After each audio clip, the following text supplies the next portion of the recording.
This week, this day, October 6th, 2019, in Fancy Ramen, episode 133, we talk about indiscriminate murder, underhanded sports, solely right foot. Some Sonomian files by I, Dickhead Untitled Goose Game, some Borderlands 3. And then I can't stop talking about Fire Emblem Three Houses, and we dip back into Divinity Original Sin for just a little bit more updates. Cue music. All this and more. Yeah.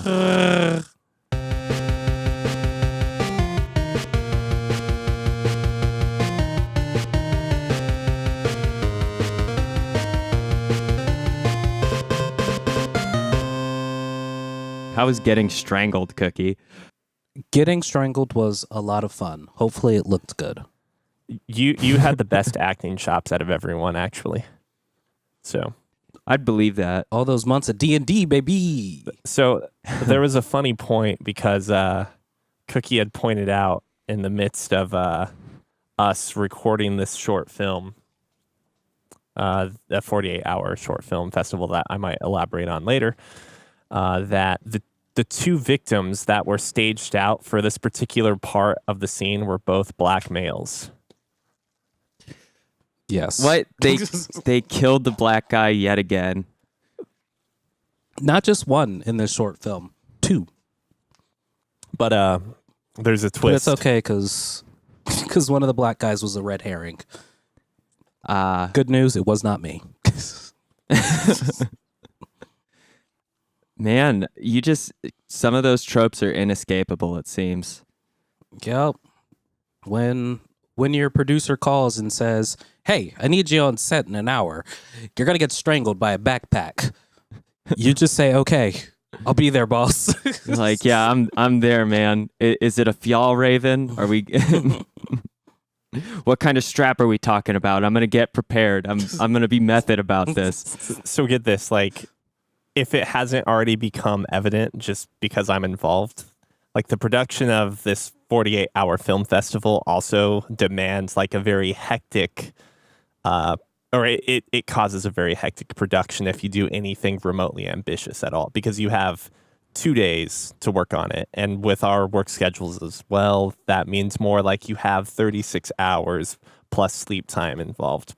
But what makes this so incredible is that I was trying to think of anyone that might want to participate in this filming of in this filming and basically get not much out of it, which I do. I totally owe Cookie a 6-pack. But I asked Cookie, like, hey, can you be here like around 3, give or take 30 minutes? And then we start filming, and I'm like, in the back of my head, I'm like, okay, I'll contact him as soon as I know we're ready for him. But technical issues arise and stuff, and we're going a little slow on progress. And Cookie suddenly shows up, and it's not until after we film all of his parts when it occurs to me that, like, wait, I never told Cookie where we were filming. You gave me the generalness of an escape room By your house. 132nd and Center. Yeah. And I was like, Google, take the wheel. And then you discovered there's a new escape room you haven't been to in Omaha. So Indeed. So once my family gets all together, we'll solve the one room they have. And hopefully they'll have more rooms up soon. I know, like, they're in the construction phase for a lot of that stuff right now. Like, in between us filming, there was actually like construction, sign, and power tool usage going on in the background. Oh, nice. So I meant to ask if he has to come up with like the puzzles or if there's like a escape room Discord channel. there is a website that actually sells escape room puzzle things. I don't think it necessarily gives you like the thematic puzzles built out. Like, here's a I had to like intentionally not give away one of his puzzles because I don't know like what escape room puzzles typically are, not having been in one and only playing video games with them, which I'm imagining are way different. It's not like you go and find like a clown trap box puzzle for sale at a website, I'm assuming. I think it's more just like you find the contraptions and like the, color combination safe, that sort of stuff. And then you have to like customize it to your desire. Make it to your theme. That You said, build the puzzle around it, is what you're saying. yeah, right? but I imagine that like the original escape rooms were all done with ingenuity. Like someone, taking pieces of plywood together and suddenly making a puzzle out of it. Yeah. I think this goes like this. And yeah, we'll just put an X right here and say that you got to figure out what it does. We'll use this first group of people as like a test batch. Even though there are no answers to any of these things, we'll find their most creative solutions. It's got to be like a Minecraft thing, right? Where you just put one piece of wood here and one piece of wood there, and suddenly you have a puzzle. Exactly. Funny enough, though, like as we were getting closer to like the late evening, Riley of this escape room, I'm not going to mention it. I don't know if it's necessarily kosher or not to.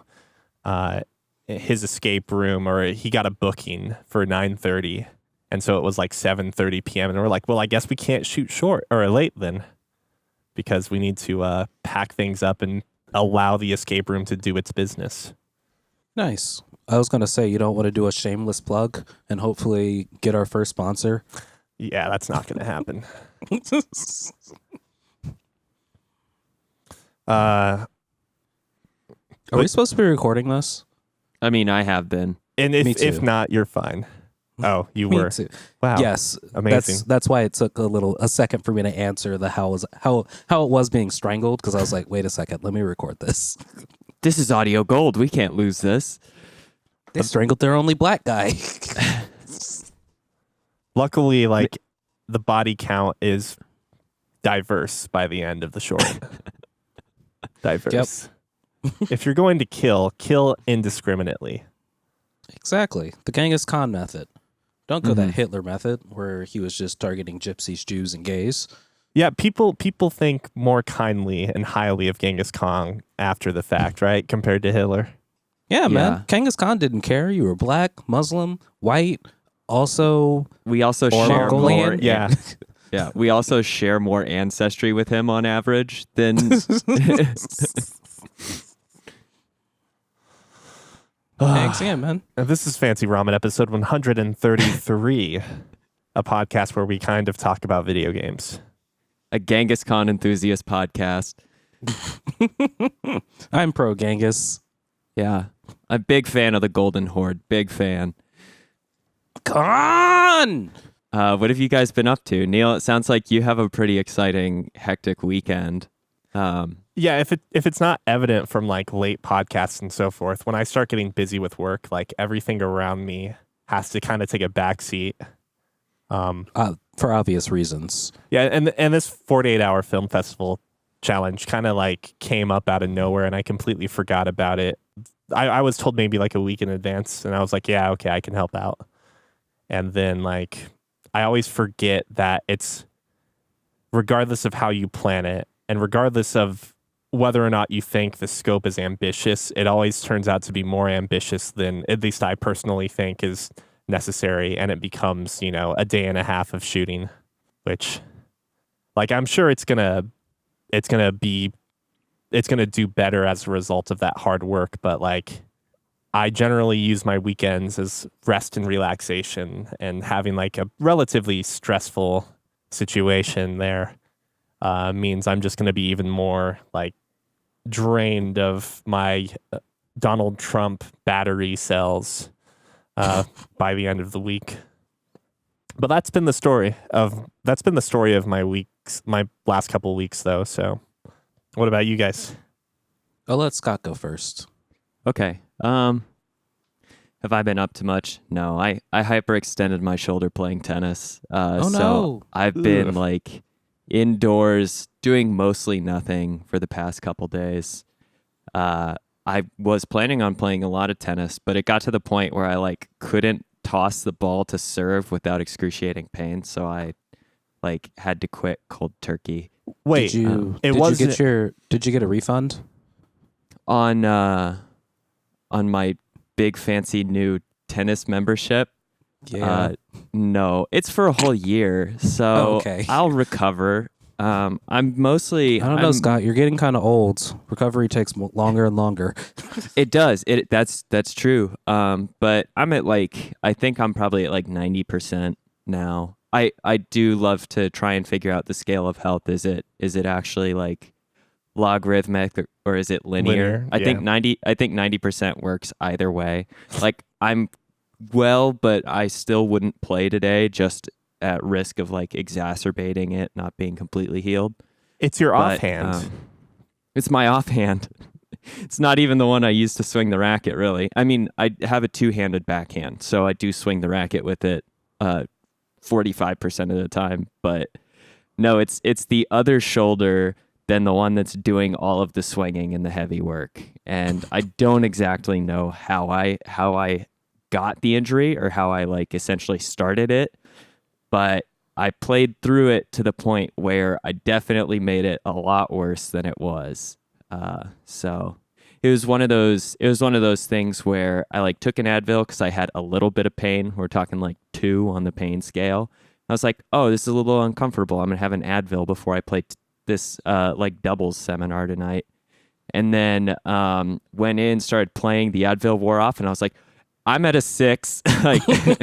I'm in a lot of pain. I played through the rest of that set because we were more than halfway through. And then I was like, I'm at an 8. I'm about to cry. So I stepped off the court and have been nursing my injury ever since. And so I'm getting back from that, but it's been incredibly lazy around the house since then. I couldn't even do a majority of chores or other activities. So I've been laying on a heating pad.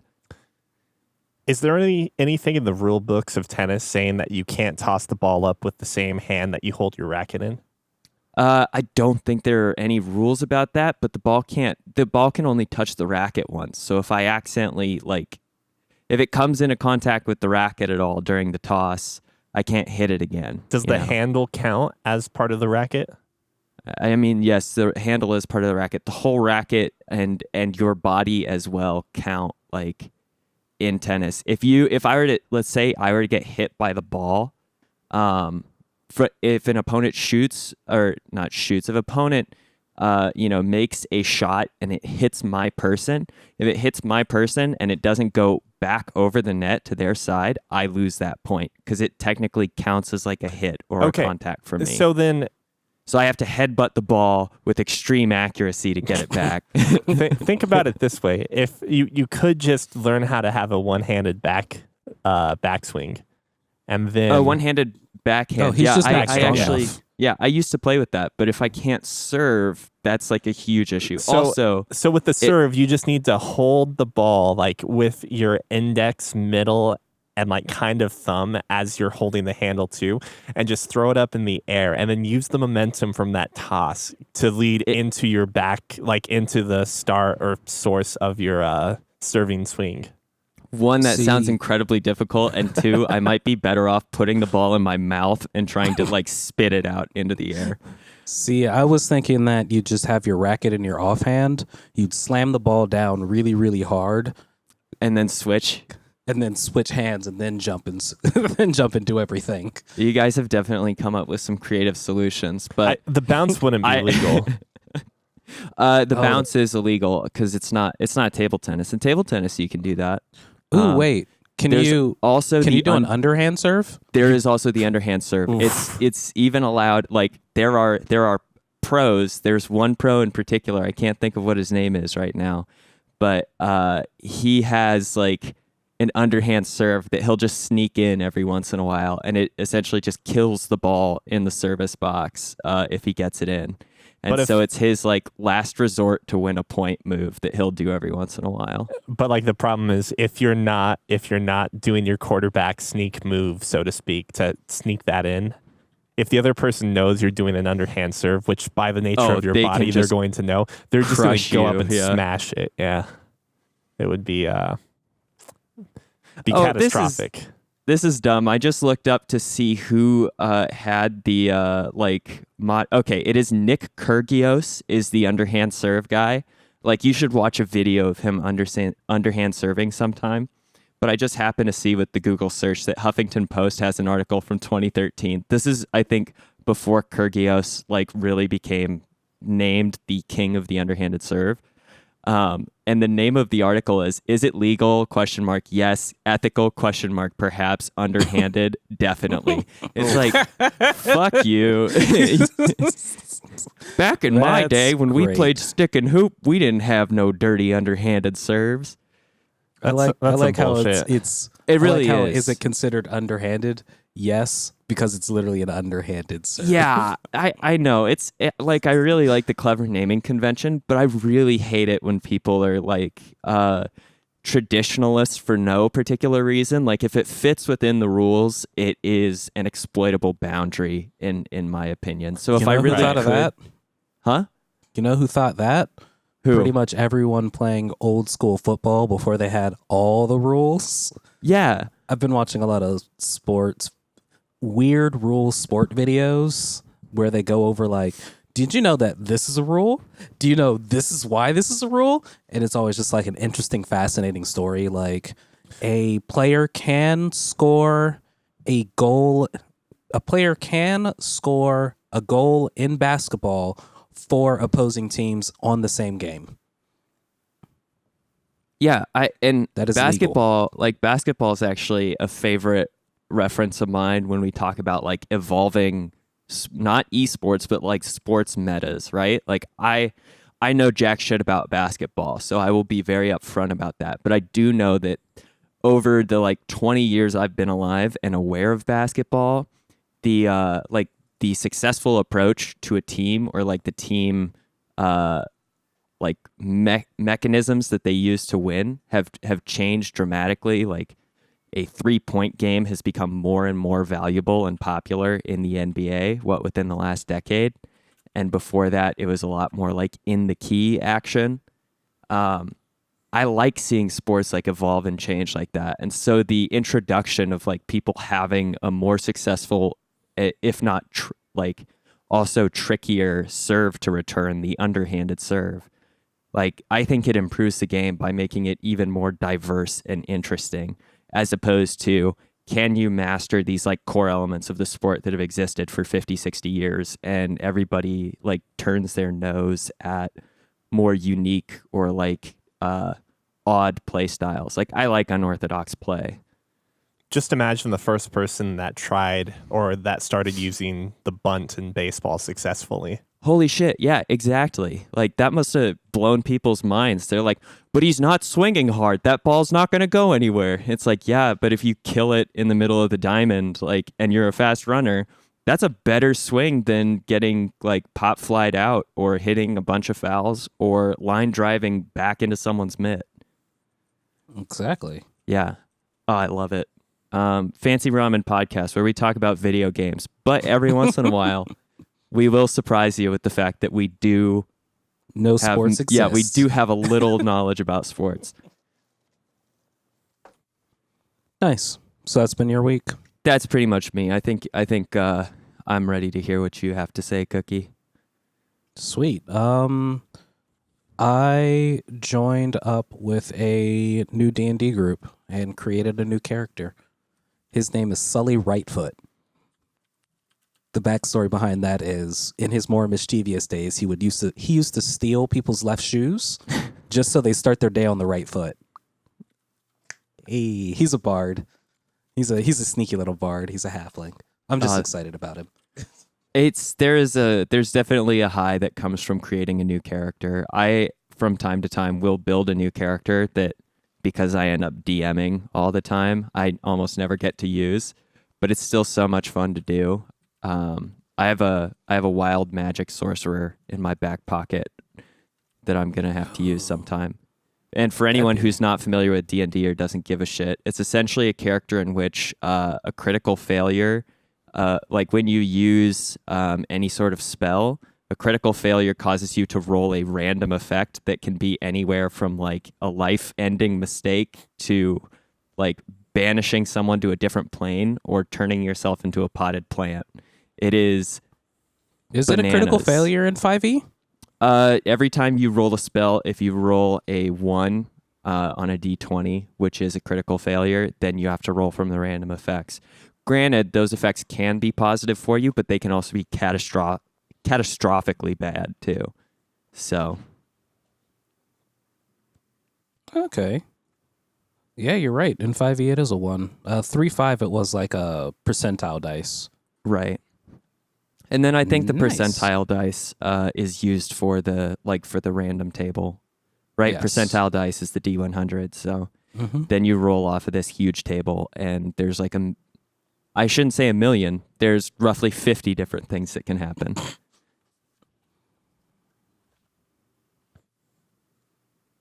Damn. From anywhere from you cast grease centered on yourself to you regain 2 d10 hit points to you're immune to being intoxicated by alcohol for the next 5d6 days. Oh yeah, there's a cast like 3rd level fireball on yourself. There is a regain all spell slots, which would be amazing.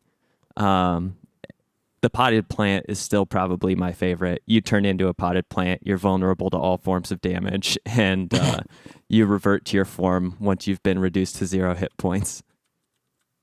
You can't speak for the next minute. Whenever you try, pink bubbles float out of your mouth.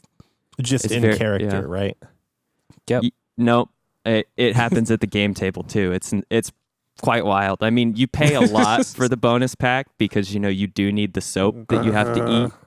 But Yeah, no, I guess I didn't necessarily mean you pour grease on yourself at the table. I didn't mean so much with the pink bubbles, but whether or not you could speak at the table. I guess that's maybe a little too apples to apples D&D style or something. Apples to apples, is that I don't know. one of those? It's a card game. Apples to oranges is a turn of phrase. Yeah, it's a card game. I think it's one where you do a lot of weird stuff in the middle of the game, kind of similar to a drinking. We didn't play test this at all. It is a game that not a lot of people have played, but it is quite literally that. Each card you place down is a new rule in the game. So there are things that raise from at the beginning of your turn, before you place a card, you have to say Comic Sans is awesome, to cake is bad, to yes means no, to up is down, to just cards that say I win. And then it follows with, if you're the only girl at the table, you win. If it's your birthday month, you win. And then cards that just say I lose. And if you play those cards, you just lose. I think you've brought it up before because this sounds familiar. I could be wrong. I probably have. It's a great game. If you have not played it, you should definitely play it. But yeah, that was kind of my week. Just getting to create a character, and besides that, it's just been work. Video games. I guess I can go real quick because I really haven't been playing anything new or all that much in the grand scheme of things. But I did finish Your Turn to Die? the Somnium Files. I have not finished Your Turn to Die. I finished the first chapter, part 1 and 2 of that. And honestly, I in case either of you guys have started playing it or played it or are in the process of playing it, I don't want to spoil anything. But I will note that the game it felt like the story had some really interesting twists in store. And those twists ended up not happening. And so I was kind of bummed out by that. But that's not to take away from the fact that the game was still really up to the end of chapter 1 was pretty satisfying. And I'm definitely looking forward to starting chapter 2 today. I'm not necessarily in a huge rush because I know the game's not finished yet. And so chapter 3 might take another year before it's out and then translated, of course. Mm-hmm. So it's not super high on my priority list, but if I find time today, I'll definitely play it. But I finished the Somnium Files, which I can actually say kind of a bit of the same. This game being from the makers of the Zero Escape series, I kind of expected it to go in a completely wild and random direction. And it kind of does. But it seems more predictable as you're going through the game.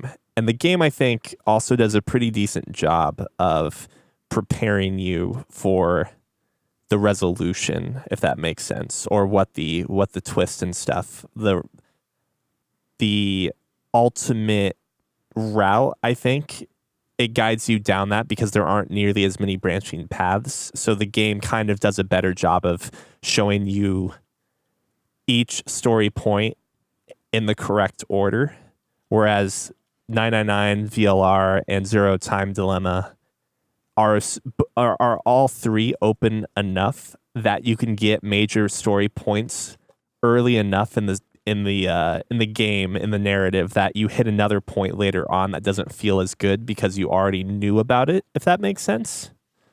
I's a lot more of like a catered and tailored story. And also, like, I think the writer has gotten a lot better at just writing characters in general, because there's not a single character in this game that I just hate, with like maybe one exception, but I think it's very intended that you're supposed to hate this character. Every character that you meet in that game, like, is written in a way that they aren't completely dislikable, but he gives you reasons to dislike certain characters at the start, only to let them like blossom or justify themselves as you play the game more. And that was definitely something lacking from the trilogy, the previous trilogy.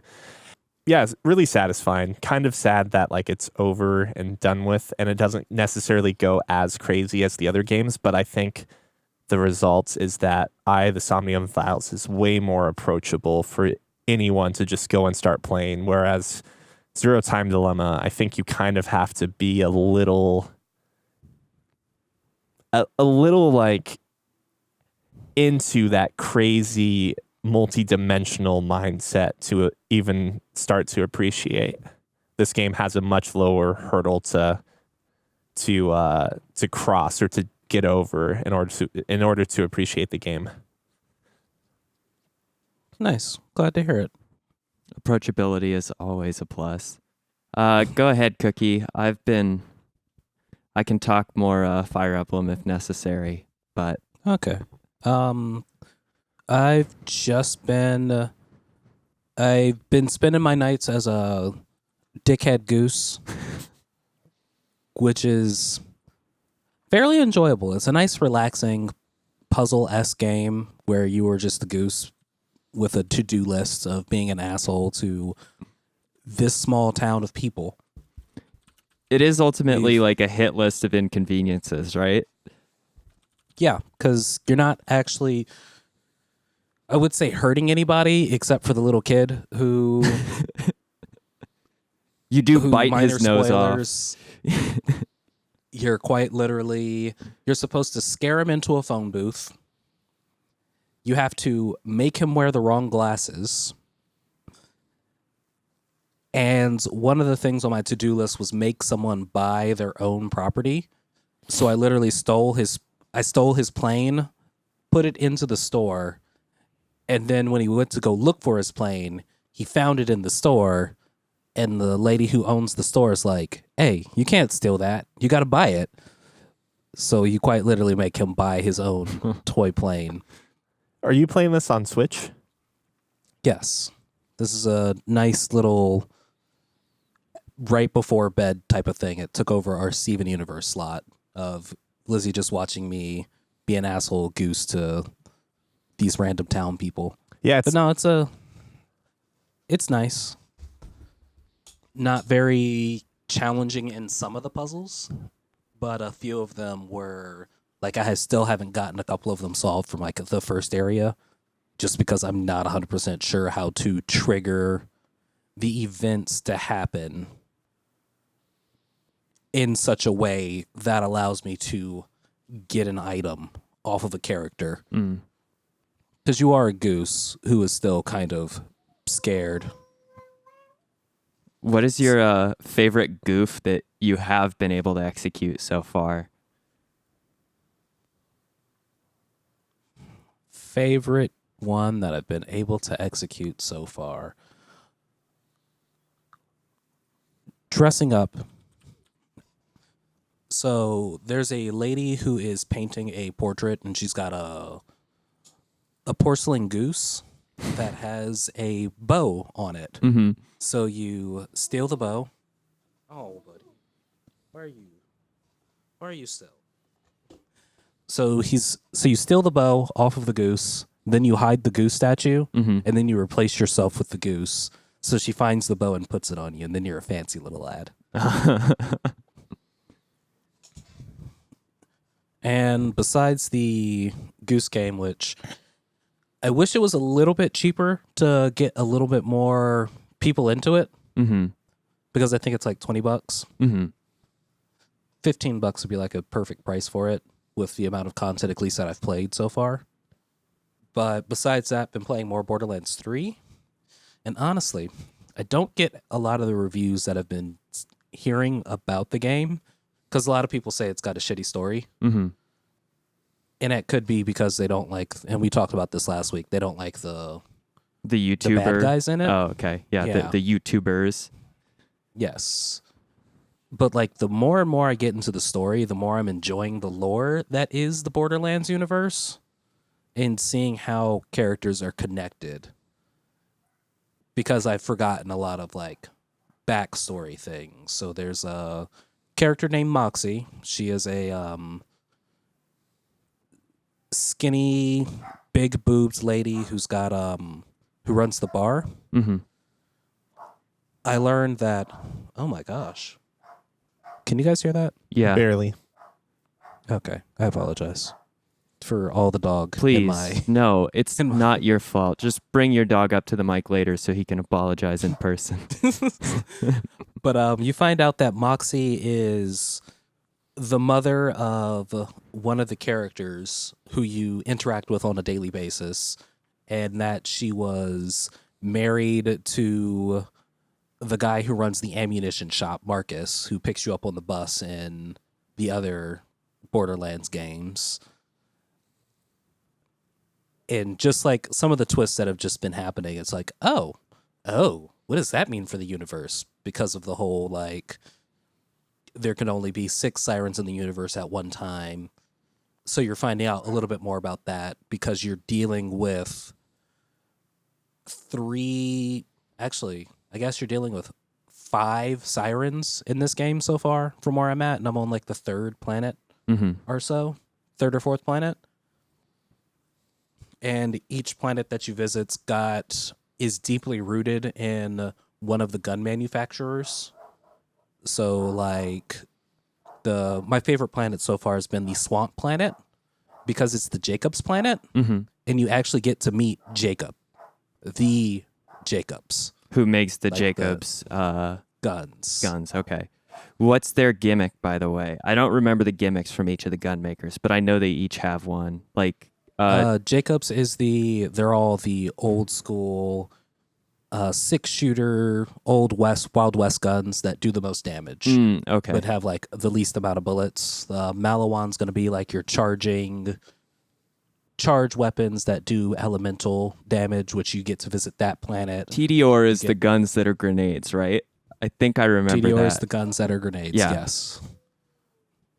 But yeah, so I've been enjoying the story more and more the farther I get into the game. Can't wait to beat it eventually, one of these days. So, what have you been playing, Scott? More Fire Emblem, baby. I've finished 2 of 4 possible routes, and I'm just getting into my Black Eagles Church route, which means I'm purposefully underleveling the shit out of Edelgard and Hubert. Not that actually impacts, I think, when they come up as enemies, because you get it of in one chapter, regardless of what route you take.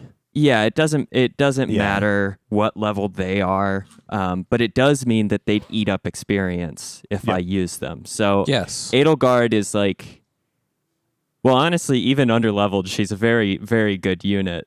So on the maps that I'm like forced to use her, I just essentially have her survive the map. Like, there's really nothing else that I do with her. And Hubert's been pretty much sidelined, which is much harder to play. I'm playing on the hard mode this time because I know the route well enough. It's much harder to play without those two. They're such good units that it's pretty difficult. And I've gotten maybe only half of the church staff or the Saros Knights. And so the other like difficulty I have is now I'm getting these units that I kind of want to be my late game units, but they're underleveled and a little like they're stuck behind my like units from the Black Eagles class somewhat. But it's just like there are definitely some church units that even though I had decided or resolved to use all of the church units as much as possible, I do think that Hanneman is honestly like one of the trashiest units I've used in a Fire Emblem game. He is impossible to keep alive. He doesn't do that much damage. And he's just like, he's immediately in need of so much babying that I think I'm probably just going to drop him behind. Manuela can at least like hold her own in combat and has a lot of utility. But there are a couple of just weird build paths that some of these people are put into. Like the Archer Black Mage combo seems really bad. You should only be doing range damage with one of those options and not like trying to split between the two, especially on a character like Hanneman where their strength is half of their magic. It just makes no sense for them to have a bow. Even if like he has a combat art that is reduces the resistance of an opponent, but then that means you have to waste 2 turns on an enemy doing that or soften them up with that combat art so another mage can do the job. It just feels really weird and like niche in a bad way. I think the original design is that Pegasus Knights and Flyers in general are supposed to have high resistance to magic, but low resistance to arrows. I could be wrong on the Wyvern Riders, though. Or Wyvern? Wyvern? Yeah, Wyvern. I've always said Wyvern. Maybe it's Wyvern. I'm not that sold either way. Wolvern. Yes, the Wolvern Riders, the big furry dog-like ones. They have high defense, but they still take extra damage from arrows. So even though they can maybe survive an archer, they're still reduced to like really low health, if not outright killed. So I understand like that's supposed to be the unit for the existence of people using archers and black magic, or any magic, I guess. But black magic bears this example better. But the problem is that in practice, like seldom does that situation ever present itself where you can't just have another unit come in and clean house. Yes. So that's the only time like an archer black mage combination even makes any sense. But there are other students that are proficient in both, but like it's never fortuitous for you to ever raise them as both. Right. Like either their own personal growth leans so heavily in strength or magic, one or the other. And you want to pick one. Right. And even then, even if you did, there's no point to, because you're going to have an archer unit or, an archer unit in this case, someplace nearby, or a lot of them can be downed if we're talking Pegasus Knights or Falcon Knights. They're usually weak enough defense-wise to be like annihilated by any of your melee fighters. Mm-hmm. So I understand the logic behind it, but just like how dual users in general just don't really work out that well in this game. Mm-hmm. With the exception of like weapons, sometimes you can justify having like a sword lance guy. I think you could theoretically put together a dancer that is both good at swords and magic. But what I've found in most cases is if you give a dancer a Levin sword, you can use swords and have all of those bonuses, but you're still only using the magic stat. Like, yep. There's no need to like pump the strength then. And that one magic, is it Spellblade or something? That thing is like killer. Hexblade or Soulblade. It's one of I think you have either of those options, and they are very good. But once again, it's all magic. You might have an iron sword, but you're just killing the durability to use the combat art. But what about your War Master? Your brawler axe guy?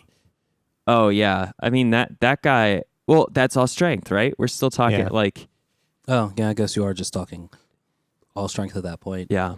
It's apples to oranges, like totally. And I'm not suggesting they need to model their stat system or battle system after this. But like when you think about Dark Souls, like the dex and strength interactions with your damage, I wish they had something like that in Fire Emblem, where like there would be weapons that would actually benefit from both strength and magic. Mm-hmm. But so far, really nothing. Yeah.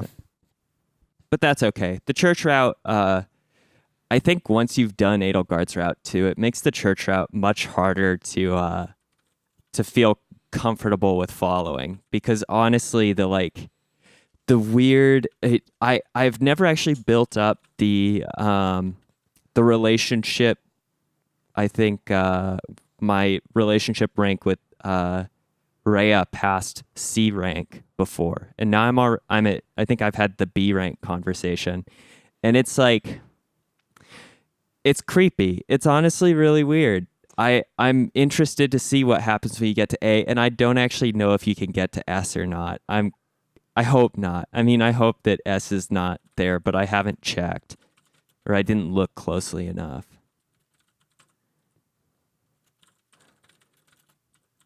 So I can't say this out loud since Tiff's in the room, Yes. but will you repeat what I just said in chat? Oh, okay. Yeah, no, I absolutely can. I just need to hop out to look at that real quick. Ray This might be a spoiler to you, Cookie. I'm not sure. That Rey is the culmination of all the incest relationships in Fire Emblem? Yeah, every single one you can think of. right, because All of them. what is it? If you're sort of a representative of Sothis, she's technically like your progeny, but she's also your like mother figure. But yeah, I mean, it's really weird, and honestly, I think it's even creepier with just the conversation that you have with Rhea about her being so like doting and interested in your affection, but your character, like, these conversations are happening when your character has no, like, your character is always in the dark. Very dumb. Byleth is definitely one of our dumbest like protagonists thus far in a Fire Emblem game. And you couldn't even make him / her look dumb. Well, I don't know. I think they both have pretty blank expressions. I mean, like, male Byleth's standard expression is like, I'm so dumb, I need to furrow my brow and concentrate on what everyone's saying to me. And female Byleth is just like the open eyes, kind of like surprise face all the time, like, huh, oh, okay. That's what that means. I mean, It's weird stuff. Part of the nature of that character, I'm trying to be vague here, I think justifies that blank state. You think, yeah, no, that's true. You're like, I don't know. I definitely understand that. It is, and it's nice to have, I guess, something different from the usual like intelligent tactician that they have in most of the other games, or even just like instinctive warrior from, say, Conquest and Birthright. Because normally our Fire Emblem avatars, even from way back in the early games, is like normally a very intelligent person calling all the shots. And in this one, it's like, Byleth is a tactical genius in combat. Byleth seems completely like blank, or like personality, or like intelligence less in conversation and like interpersonal interactions, which makes sense. Like, your character is stunted, and there's even acknowledgement of it. Like, it's intentional. It's interesting. It's weird for a player who's really engaged to, I guess, be tied to that as their avatar or as their character. So many games do like kind of a weird job in that, as like silent protagonists, where you're supposed to like personify yourself as that person in that game or story, Mm-hmm. they tend to go with the cop out. It's not even necessarily a cop out, but like they realize because the character's silent, they have to like, or silent amongst other things, they have to kind of write that into the plot. Mm-hmm. Like Persona 3 is like a pretty good example of that, where people talk about him not talking much and being kind of gloomy, despite like having choices to make yourself more into a jackass or like not so much sarcastic. But a joker? I mean, five is a good example, I think, of not having to fall into that same trap. Mm-hmm.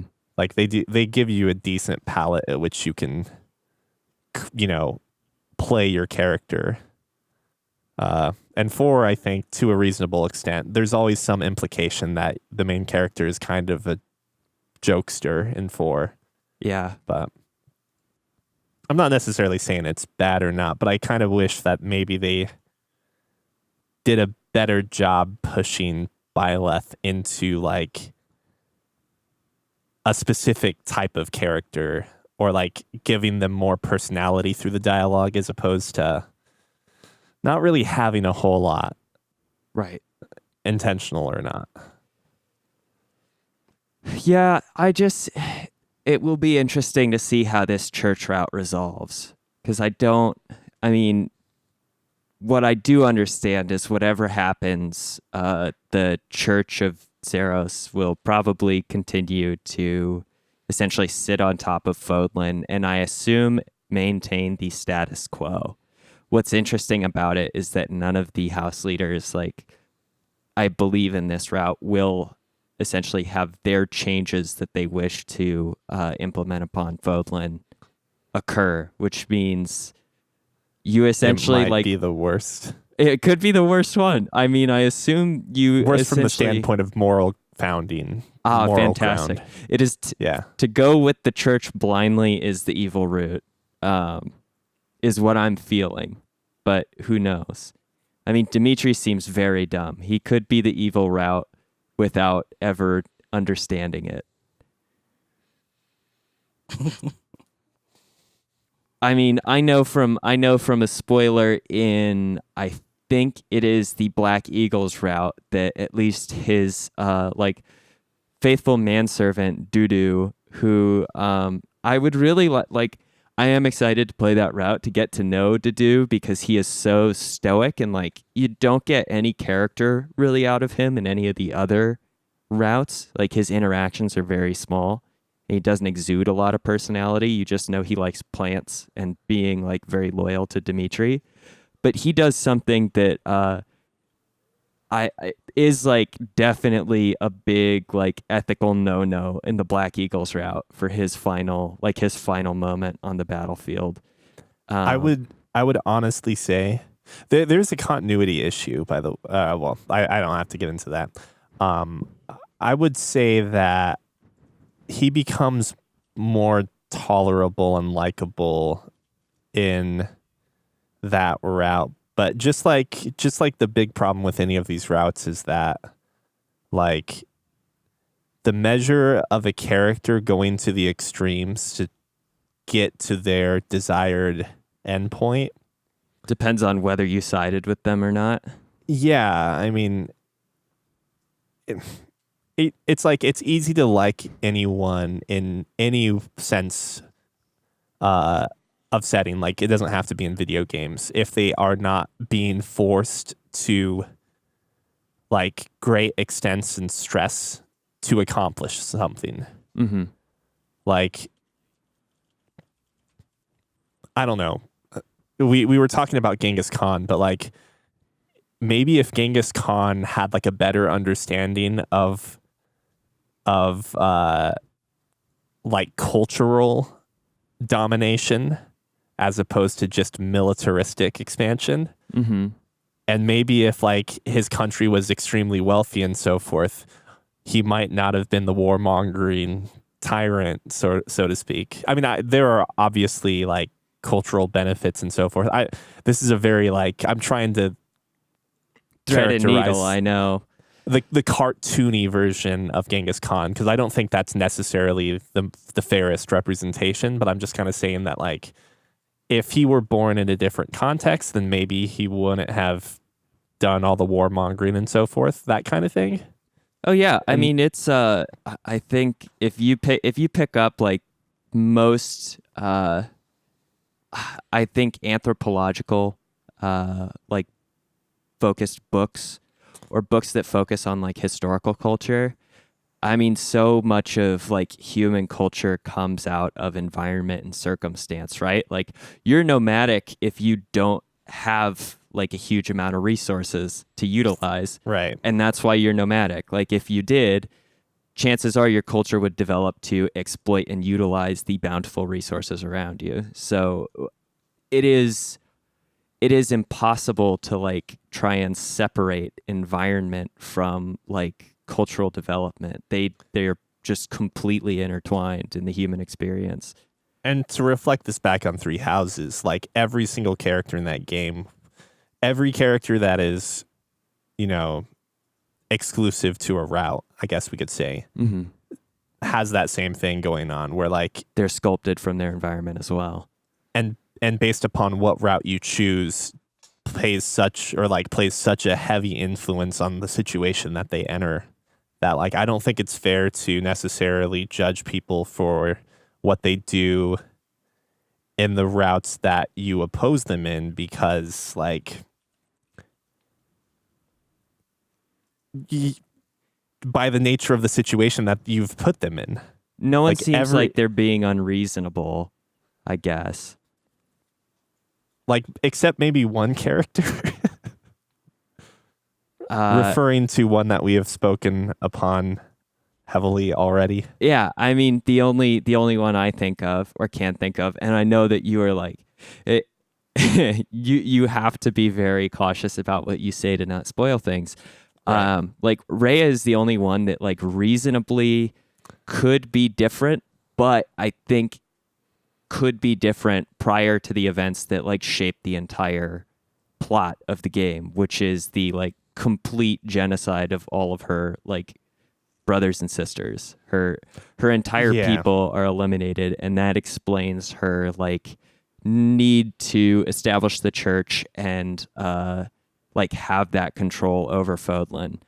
The only problem is like I guess I wonder what her character development would be after those that slither in the dark are completely eliminated, because then you could see like potential like softening or loosening of her like grip and paranoia on the church and the church's like establishment of central power in the region.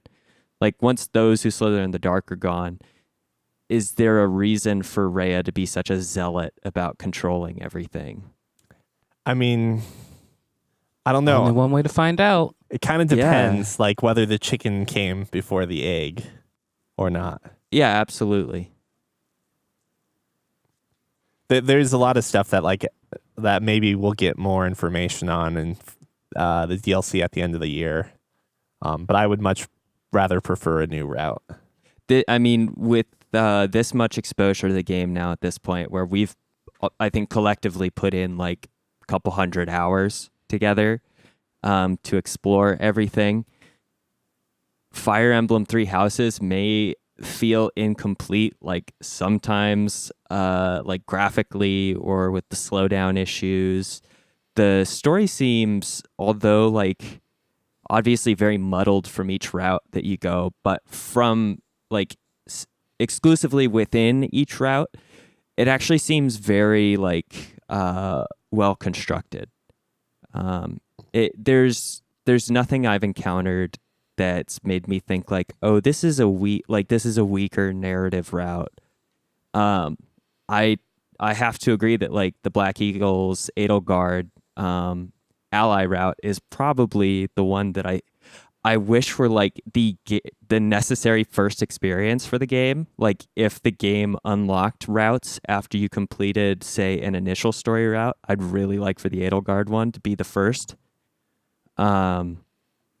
That'd be a cool way to do it. Yeah, there are plenty of games that have done that where it's like, oh, you get this, you need this chunk of the story first for context to really appreciate these other deviations or alternative timelines. And that's kind of. Oh, sorry. No, go ahead. No, I want to hear your feedback. That's exactly what the Somnium Files does, because you have these branching paths that things get like change very drastically based it's a murder game. It's a murder mystery. That much is not a spoiler. Mm-hmm. People die in certain routes and people don't die in other routes. And like that game is built around the idea of actually forcing you to go down and witness these bad endings or non-ideal endings. Mm-hmm. And like without necessarily fully understanding them until you finally get the big reveal at the end that puts everything else into perspective. Mm-hmm. Like I think Three Houses, as you allude to, has like it has some of those moments where I would almost even argue that maybe playing the Black Eagles route last kind of has that sort of effect, because I think what I worry about is it's a game that you can already put 80 hours into the first route. That's true. Like, yeah, like the chances of, I know that there are games where it's like, it's really not sad, or the ending will never be as satisfying if you don't reach that like secret ending, you know, that like extra bit of background. I'm trying to, I imagine Octopath Traveler might be that way. You seem to like, that game's too hard for me. So I'm trying, but like I know you were very excited about talking about the ending after completing all of the endings. Oh yeah, it's totally not, in my opinion, it's not worth playing if you don't hit the last ending. Right. And in Octopath, yeah. Yeah, and I think that maybe I would actually feel the same about Three Houses if I just for some reason chose the Edelgard ally route last and just didn't get to it. I'd be like, the game's okay, but like there's some stuff that's missing. So It's only by sheer luck that I encountered what I think is like a necessary ending almost to like appreciate the game. It's tough because it's a lot to ask for. Yeah, basically, like if you're only going to play it once, it should definitely be the Edelgard route, the Black Eagles route. And if you're going to play it multiple times, I mean, even then, because it's such a long game, if you don't blaze through it, like you might not have the added benefit. But if you were marathoning this game, I'd almost say you do every other route first. But then, like, that's a lot of time for... If you could skip to Act 2 for each house. But I know that there's no good way to do it. Oh, that'd be amazing to just skip to Act 2 for each But the thing. problem is that I think Act 2 in general doesn't feel as satisfying. Like, I don't mean from a story standpoint. Without getting to know the characters. Yeah. It's just that, like, yeah, so many of the events are written as if they would happen in the first act. And Act 2 just kind of feels like you're going through the motions and you're not really exploring so much anymore. You get very railroaded, even though you're technically doing the same thing through Act 1 because you're with a different house leader and your perspective on the events your perspective as Byleth is the same, and if you play those levels over and over, there's almost no change. But your compatriots shape your... I think your compatriots somewhat shape your perspective. And it's the only way to sell like their Act 2 is by spending time with these characters. So I get why you can't skip. But purely from like a time investment, like a player, like considering the player in the real world, do I think, man, that is so much to ask for, to play through the same intro, like the same Act 1 essentially 4 times. I've done that, I've already done the Fort Joy and Divinity Original Sin probably like 10 times. I really should never do it again. When it comes to like Elder Scrolls games or Fallout, it's like there are only so many times I can leave the vault before I just want to hit my head against a wall because I've seen it, I've done it. it feels so wasteful. But you can blaze that in about an hour. Right, and we're talking about even if you skip every single cutscene, it's like 10 hours of gameplay or something to get out of Act 1. It's a lot. Yeah. I kind of want to play Skyrim now and just do the story and see what that game's like. Since we were talking about RPGs, I know, completely off topic thing. No, I get it. It's okay. You're gonna boot up Skyrim, get to the first area, and then just start chopping wood. Become a lumberjack. Yeah, you know what? Maybe I should live an honest life. And you sit down and you increase your blacksmith level to 100, but you never go anywhere from there. You just hope someday that an adventurer will come in needing some dragon bone armor. You'll make a killing and retire. So I was playing Divinity Original Sin 2 at some point before, and I just wanted to ask, since you mentioned it, I want to bring it up. Great game. I can always talk about that game, I think. At what point does it feel like the story hasn't just tossed you in like head first into a pool full of... I don't know where this metaphor is going. My thing was that it was kind of hard for me to approach or to keep my head in the story in game because it almost felt like I was missing an introduction chapter that I was supposed to read to understand the world a little better. Like it was just like suddenly I'm expected to know what the term, oh God, what was the term? Sorcerer? Yeah, source, specifically source. Like I felt like I would have enjoyed the boat and intro a little more if I knew what the fuck source meant, or if they had given me like one page of text at least to tell me like, this is what you have and this is why people hate you. Did you not listen to the intro? The old lady video? talk about it? Yeah, I did, but it felt less like... I feel like you actually have to watch that a couple times to like fully understand what's going on. Like the first time I watched it, I didn't understand it, and it's only after playing Fort Joy 10 more times so I was like, this is very clear. It makes a lot of sense, but actually you don't get that context until almost leaving the tutorial island, which once again, when we're talking about like intros taking a while, that tutorial island you can spend 10 hours on. Maybe. And I kind of felt like it would have been more beneficial to just have your character have amnesia, like partial amnesia or something. Like it would have felt more fitting. What's a Jedi Knight? And then they tell you exclusively what a Jedi Knight is. I mean, you the joke, KOTOR but like... approach. No, because it works. Yeah, KOTOR doesn't have that problem. Yeah. I agree. It takes a long time to pick up. Though once you have it, going back and playing again, it's like watching a film for the second or third time and seeing things in the background. You're like, oh, this makes a lot of sense. I just didn't have the knowledge or tools that I do now. Go ahead, please. I was gonna derail you just for a moment to say, if you turn on the plant modification one that's in there for you to turn on, it makes the game so much easier to farm gold. Plant modification, what's that? So there's a list of mods that you can just automatically equip that's just built into the game now, like the 75% walking speed while out of combat. And the context is they did it right around the Switch release of the game. So they took these popular mods and they're just like, if you have Divinity Original Sin on any one of these consoles or systems, here's everybody's favorite mods made by the developers, now just checkbox options in the game. Nope, they weren't made by the developers. Oh no, they were just imported from the modding community. From the modding community, because the plant one is broken. What is it exactly? So you can take a empty bucket and put a plant that can grow into that bucket, and the plant will be harvestable in, I think it's like 4 or 5 turns.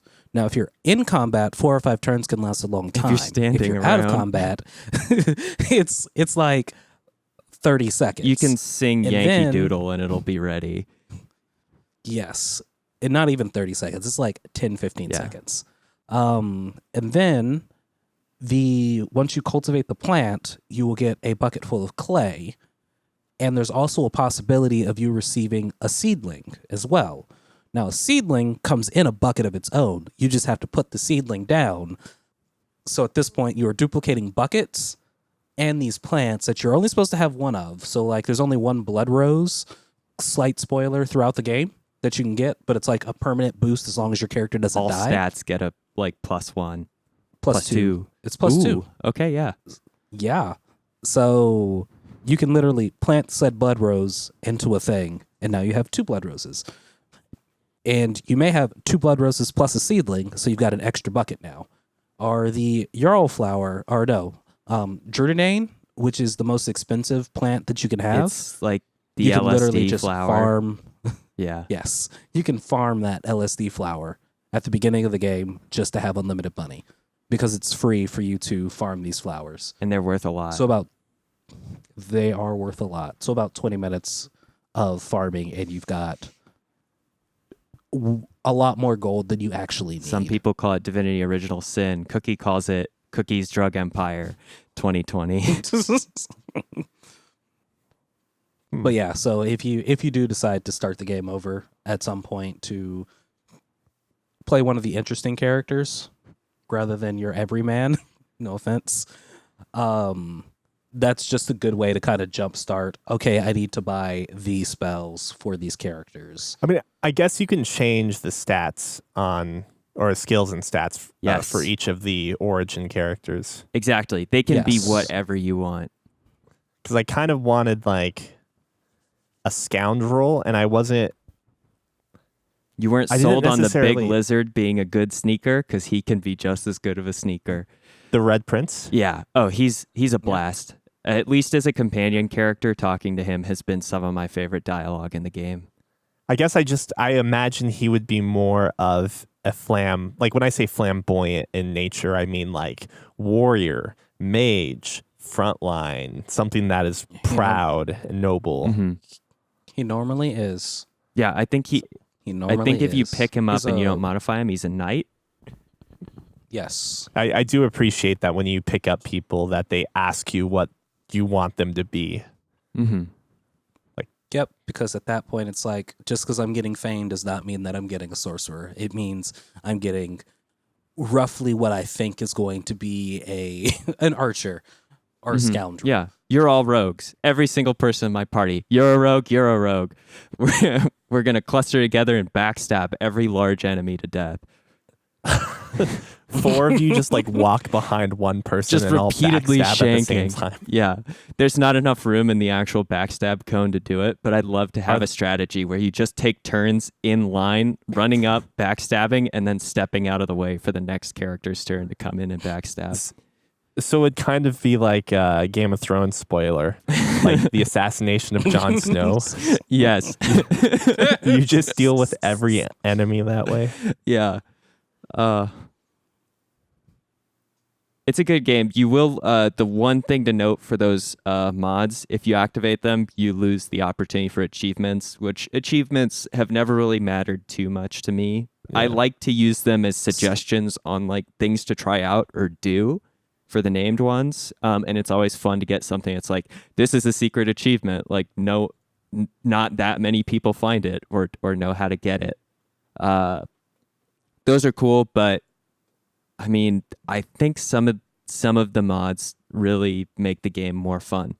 And that 75% walking speed now, it's money. It's money. Hard to play without.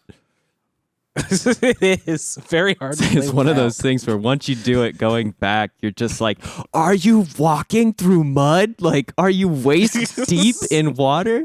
Why are you so slow? You're just slowed all the time. It's like, okay, I'm going to sneak around to get over here. 5 minutes later, I've gone 15 If feet. they step into oil, they're practically frozen in time. It's imperceptible. Oh my God. Getting slowed with the 75% walking speed is annoying for me, and that's just a normal walking speed. Yeah, I don't know if there's much else to say. Do you have anything else, Scott? Nothing anybody wants to hear. If you have comments, questions, or corrections, you can write into podcast@fancyramen.com. Don't forget to leave a like and a review on the Apple Podcast. That's one of the ways that we grow. And one of the other ways that we grow is if you tell a friend about us or a family member or anyone else who would be interested. That is how our audience grows the fastest, like an infinite flower pot trick. This was episode 133 of Fancy Ramen. Have a great week, everybody.